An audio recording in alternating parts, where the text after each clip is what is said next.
We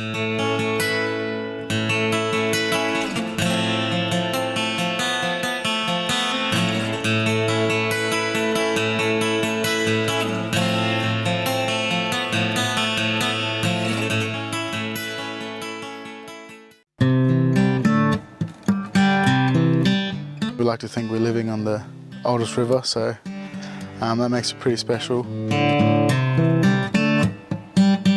We've had probably 50 guys go through our ranger program. It brings a sense of pride that we're getting back on country and looking after it for the next generation.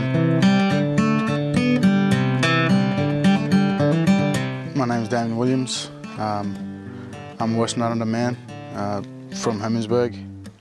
Some of my cousins were working with the ranger program. Sort of thought, yeah, that'd be cool, you know, cruise around with my cousins and see the countryside and work on the country. Yeah, now I'm a ranger since 2009. We do a lot of work around water holes, managing water, monitoring it, testing water. Some other stuff is weed control, introduced species, feral animal control as well. But yeah, we've got a pretty big ranger program. There's about 120 rangers all up. With the Central Land Council, we have about 12 ranger groups, and we always work pretty closely with the traditional owners as well. As I was saying earlier, we have the Chonpa Ladies Ranger Group. They bring a different value to the group as well. Because in our culture, men and women know different things and are taught different things. There are things that ladies can talk about, and there are things that men can talk about, but they can't talk about it together and stuff. Ladies usually work closely with a lot of the flora, so, you know, a lot of collecting fruits and berries and all that fidgety stuff that blokes aren't keen to do. And yeah, the men were mainly, you know, hunting big game and all that kind of stuff. When you bring them both together, it comes together nicely and everything fits. So yeah, the ladies bring a great value to our group as well. One story I'd like to tell is the one about the Slater skink, which is a skink that was thought to be extinct around this area. Some of the earlier rangers saw a photo of it. You know, they said, we've seen that skink around.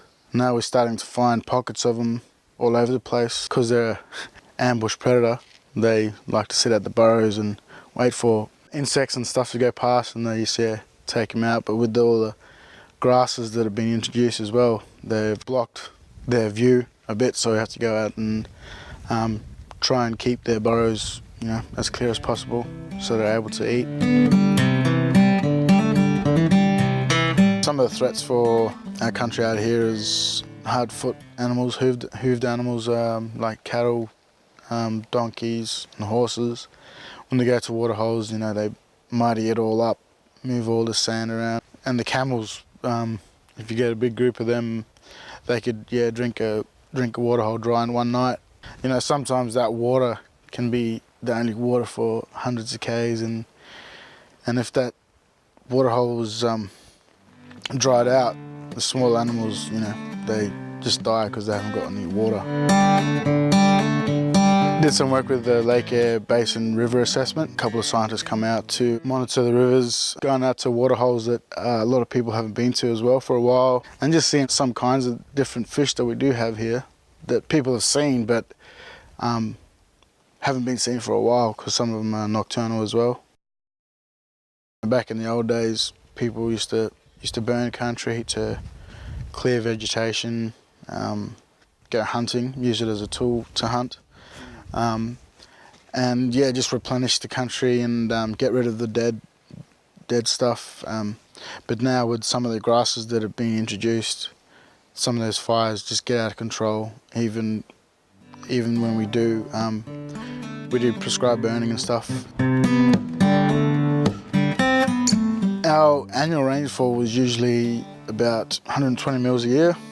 In 1988, we had some of the biggest floods, that in recorded history, and Hermannsburg was flooded out, and it's pretty high up on the bank, and levelling trees, moving big rocks, just cutting its way through the country. A lot of the water that flows through the Finke River just ends up petering out into the desert, through the sand dunes and that. It's hard to imagine that much water could just be stopped by, sand hills and just dissipate into nothing.